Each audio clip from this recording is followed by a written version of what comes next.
Good morning बच्चों। Study with Shyam में आप सभी का स्वागत है।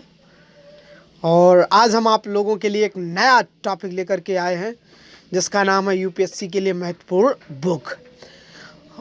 इसमें तो किताबों की बात की गई है, लेकिन हम आपको साथ ही साथ ये भी बताएंगे कि यूपीएससी का कैसे क्रैक कर सकते हैं मात्र फ्री में।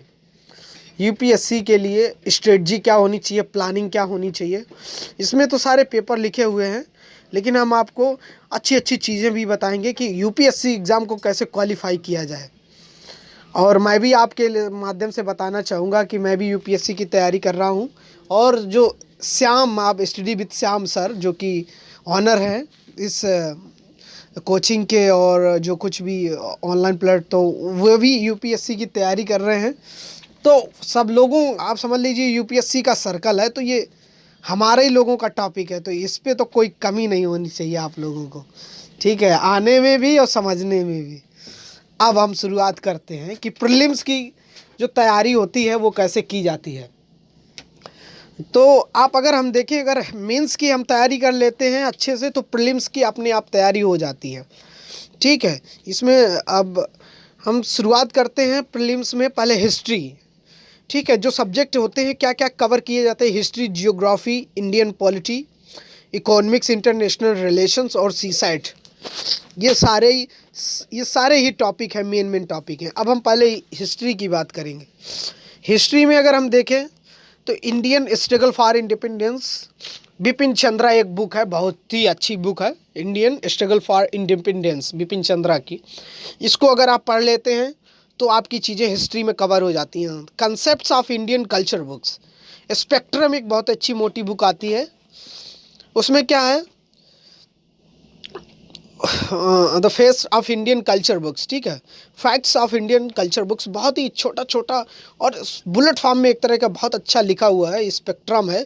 इसमें मैं हिस्ट्री अगर ये पढ़ लेते हैं आपकी कवर हो जाती है। और अगर आप एंशिएंट से 11 और 12 की अगर पढ़ लेते हैं बुक, जिससे एनसीईआरटी 11 एशियंट एंड मिडवल और एनसीईआरटी 12 मॉडर्न इंडियन हिस्ट्री, अगर ये दोनों बुक पढ़ लेते हैं आपकी हिस्ट्री कंप्लीट हो जाती है। ये याद रखना, बहुत ही इंपॉर्टेंट, ब्रीफली इसको डिस्क्राइब करना है। ये जो एनसीईआरटी है इनको ब्रीफली पढ़ना है बेटा, ये नहीं कि हम देख गए खाली। क्योंकि बहुत बच्चे हम देखते हैं गलती करते हैं, वो कक्षा 6 से शुरू कर देते हैं। लेकिन अगर हम बात करें फर्स्ट ईयर और इंटर की दो एनसीईआरटी अगर आप पढ़ लेते हो ब्रीफली, तो आप समझ जाइए कि आपकी इतिहास, आपकी हिस्ट्री पूरी तैयार हो गई है। कोई इसमें ज़रूरत नहीं है अगला कुछ पढ़ने की, ये जितना है कंटेंट बहुत है। अब अगला आते हैं जियोग्राफी। जियोग्राफी में हम बात करेंगे certificate physical geography, GC Leong की एक बुक है, certificates physical geography, GC Leong, ठीक है, अच्छी बुक है। आप लेना चाहे, अगर नहीं भी ले पाते हैं ठीक है।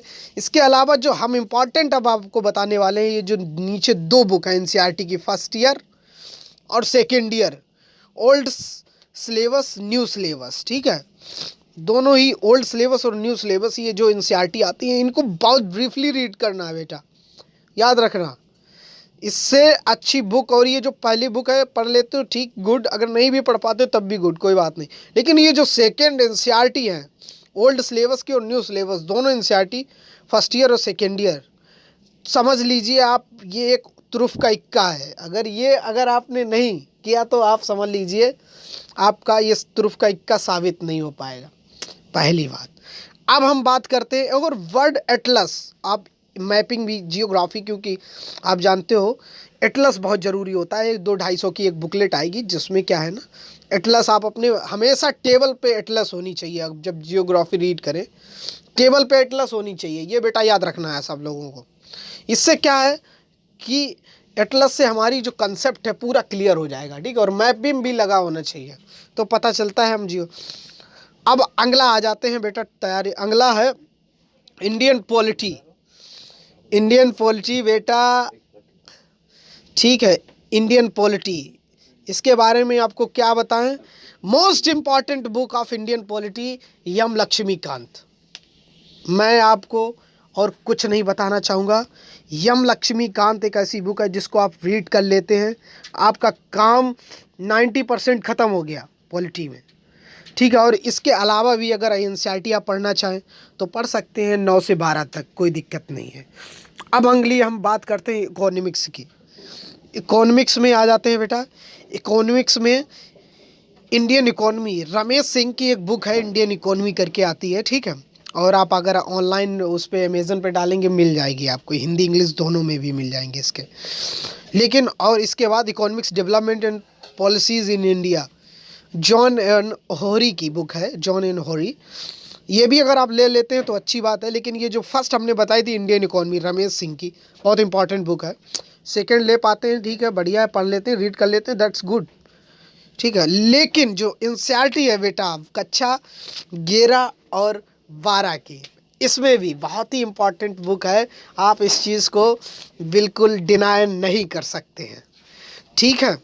अब आ जाते हैं, अब अगला टॉपिक है बेटा इंटरनेशनल रिलेशन, जो कि बच्चे बहुत कम इसमें कर पाते हैं। और उसकी वजह ये होती है कि वो अवेयर नहीं होते हैं। इंटरनेशनल रिलेशन के लिए book contemporary world politics NCERT का पढ़ लें, ठीक है, ठीक है। इंटरनेशनल रिलेशन के लिए हम अपनी तरफ से जो बता रहे हैं आपको, न्यूज़पेपर, अगर आप हिंदी में तैयारी कर रहे हैं तो दैनिक जागरण, और इंग्लिश में तैयारी कर रहे हैं तो इंडियन एक्सप्रेस और द हिंदू, बहुत इंपॉर्टेंट बेटा। आप इंटरनेशनल, आप समझ लीजिए यूपीएससी का 60% सिलेबस, हाँ, ठीक है। और अब आपको बता देना चाहते हैं कि बेटा कि इंटरनेशनल रिलेशन के लिए बहुत इम्पोर्टेंट चीज़ हो जाती है आपका न्यूज़पेपर।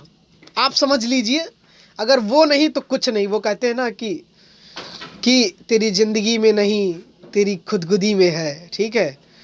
और वो कहते हैं कि अगर आप किसी भी चीज़ को ब्रीफली पढ़ते हैं, ठीक है, तो वो आपको सबसे अच्छा करंट अफेयर के लिए बेटा न्यूज़पेपर, उससे अच्छा कोई सोर्स हो ही नहीं सकता है, ठीक है। अगर वो कहते हैं ना कि दिल लगाना है तो किताबों से लगाओ, ठीक है, दिल लगाना है तो किताबों से लगाओ। इन बेवफाओं में क्या रखा है, अगर ये बेवफा भी निकलेंगी किताबें तो भी मुकद्दर बना के जाएंगी आपका, याद रखना। अगर आप लड़कियों के बजाय ठीक है, ऐसी कोई बात नहीं, लड़का लड़की आप मोहब्बत करिए, लेकिन अभी समय नहीं है आपका बेटा, अभी गलत समय है। अगर अभी आप अगर कहीं उलझ जाते हैं गेम से बाहर हो जाएंगे, उलझना नहीं है, याद रखना बच्चों, चाहे लड़का हो लड़की, हमारे लिए सब एक जैसे हैं, ठीक है। दूसरी बात, इंटरनेशनल के लिए आप एनसीईआरटी पढ़ लीजिए। एनसीईआरटी तो है एक, वर्ल्ड पॉलिटिक्स करके आती है। एक और दूसरी चीज़ है करंट अफेयर के लिए बेटा, सिर्फ न्यूज़पेपर और कुछ नहीं, छोड़ दो। एक विजन की मैगजीन लेना हो ले लो, मंथली मैगजीन रिलीज होती है, उसके अलावा और कुछ नहीं, ठीक है। इसके अलावा और कुछ नहीं बेटा, ठीक है। आप समझ लीजिए करंट अफेयर के लिए, और विजन की एक मैगजीन आती है, ऑनलाइन फ्री मिल जाएगी आपको, गूगल पे आप सर्च करेंगे ऑनलाइन की, विजन की फ्री मिल जाएगी आपको। और एक पेपर लगवा लीजिए, द हिंदू, या आप हिंदी में कर रहे हैं तो दैनिक जागरण, ठीक है। अब आ जाते हैं बेटा लास्ट के लिए, लास्ट शो है जो कि बहुत इंपॉर्टेंट होता है, सीसेट पेपर, उसको पास करना होता है। पहले सीसेट, टाटा मी ग्रो हिल्स, इसमें सीसेट में बेसिकली बेटा जो होती है, एक अरिहंत की बुक आती, सीसेट सेकंड, हाँ वो तैयारी पूरी, एक अरिहंत की एक बुक है बहुत अच्छी। एक आर.एस. अग्रवाल, आप जानते हैं सीसेट मैनुअल एंड रीजनिंग आती है, आर.एस. अग्रवाल, इसमें रीजनिंग 33% क्वेश्चन मार्क चाहिए होता है। तो अगर आप इसकी कोई भी बुक ले लीजिए, 3 में से मुझे लग रहा है मैनुअल और रीजनिंग, आर.एस. अग्रवाल, अगर आप जानते होंगे, ये भोपाल के रहने वाले हैं, ये रिटायर्ड सिविल सर्वेंट है, आपको बता देते हैं। और ये 15 दिन की कोचिंग भी कराते हैं प्लानिंग की, ठीक है। मैं इनके बारे में थोड़ा देखा हूँ, तो ये जो आर.एस. अग्रवाल हैं ये भोपाल के रहने वाले हैं, और ये जब राष्ट्रपति के कार्यकाल में भी काम किए हैं, और इनकी बहुत ही अच्छी बुक है, उम्दा बुक है, आप समझ लीजिए सीसेट के लिए बस इतना सफिशिएंट है। और अंत में ठीक है, कुछ और चीज़ें आपको बताना चाहूँगा कि अगर अभी हम ये प्रीलिम्स के बारे में बात की है, अगर चीज़ें हम मेंस की भी देखें तो सिमिलर ही होंगी। अगर मेंस की तैयारी कर लेते हो तो प्रीलिम्स आप निकल जाएगा, और प्रीलिम्स की कर लेते हो तो मेंस निकलना थोड़ा कठिन हो जाता है। लेकिन आपको मेंस अगर अच्छा से तैयार हो गया, प्रीलिम्स चुटकियों में निकल जाता है बेटा। दैट्स अ गेम, समझ रहे हो? गेम है ये, कोई बड़ा इसको मत समझे। और जो तुमको डराए कि अरे यूपीएससी हम लोगों को अगले ये नहीं कह दो, तो उनसे दूर है, और तुरंत समझ लो ये हमारे लिए भला नहीं चाह रहा है, समझ रहे हो? और हो सकता है आपको बहुत डिमोटिवेट करें। कोई बात नहीं, आपके जेब में पैसे नहीं है, साला हवाई जहाज के सपने सोचो, हवाई जहाज पे उड़ो, जिससे कि आपका मोमेंटम बना रहे। समझ रहे हो बेटा? हाँ, ये आपके लिए। और अब मैं अपनी बाड़ी को विराम देना चाहूँगा, और आप सब लोग इस लेक्चर को बहुत ही प्रमोट करिएगा। हम ऐसे नए लेक्चर आपके लिए लाते हैं, और स्टडी विद श्याम को लाइक और शेयर एंड सब्सक्राइब दबा के लाइक करिएगा बेटा।